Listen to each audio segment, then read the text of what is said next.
美国兰德智库报告，中国军事在3个方面领先了美国。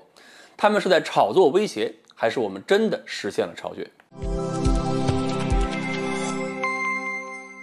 各位网友，大家好，我是刘小飞。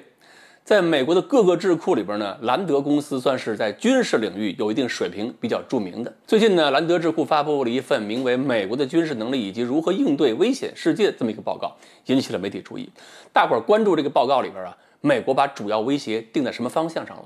定了主要威胁，才谈得上未来的应对吗？那么其中跟中国相关的部分，报告认为中国的军事发展速度非常迅猛，正在给美国带来威胁。至少3个方面，他们认为是超过了美军。不是我说的啊，是兰德说的。内容呢，其实也还算是比较客观，和中国很多爱好者的观点呢差不太多。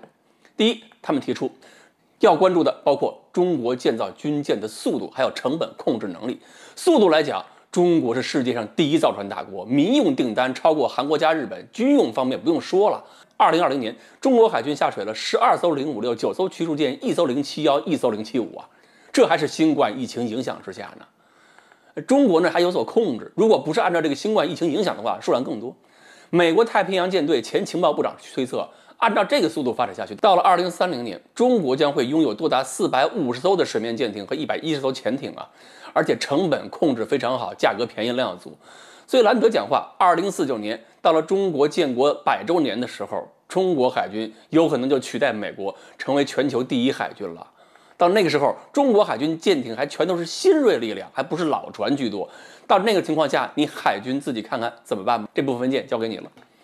然后又说了各种陆基导弹的问题。美国呢，当年受到这个中导条约限制，中程弹道导弹基本上是耽误了，要玩的话得从头再来。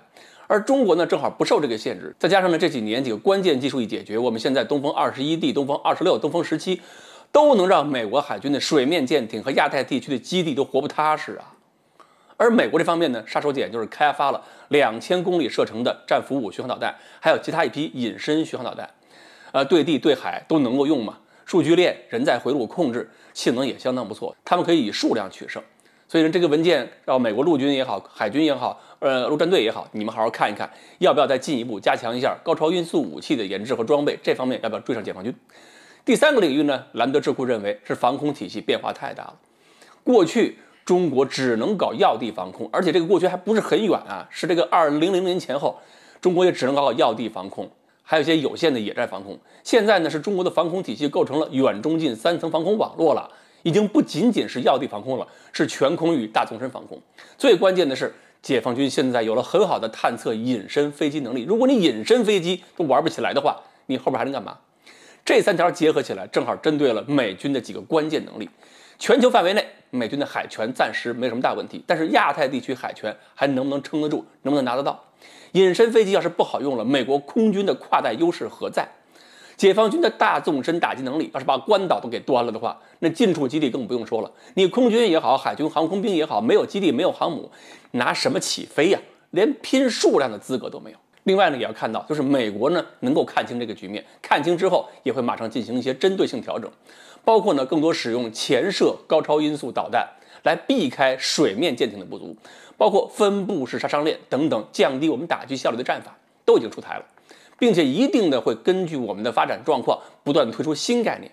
当然了，这些新概念出来以后，我们也在跟，所以我们现在开会的时候经常谈到什么马赛克战分布杀伤链基本上美国新概念一出来之后，我们也在分析这些新概念。道高一尺，魔高一丈，就是我们怎么发展，美国也会针对性的发展。美国发展之后，我们也会研究嘛。这种竞争就是这样的，此消彼长。不过呢，回想当年，我们那会儿几十年前哪有本事让美军专门为我们制定这么复杂的海空新战略、新战法呀？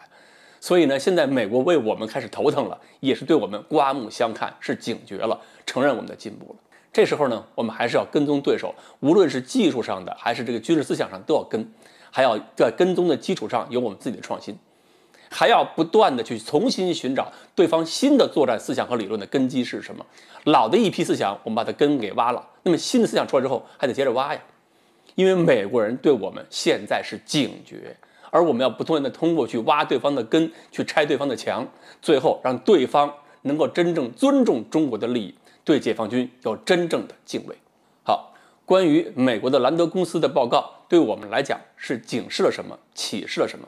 今天呢就说到这里，欢迎大家继续关注我们的栏目，我们下期再说。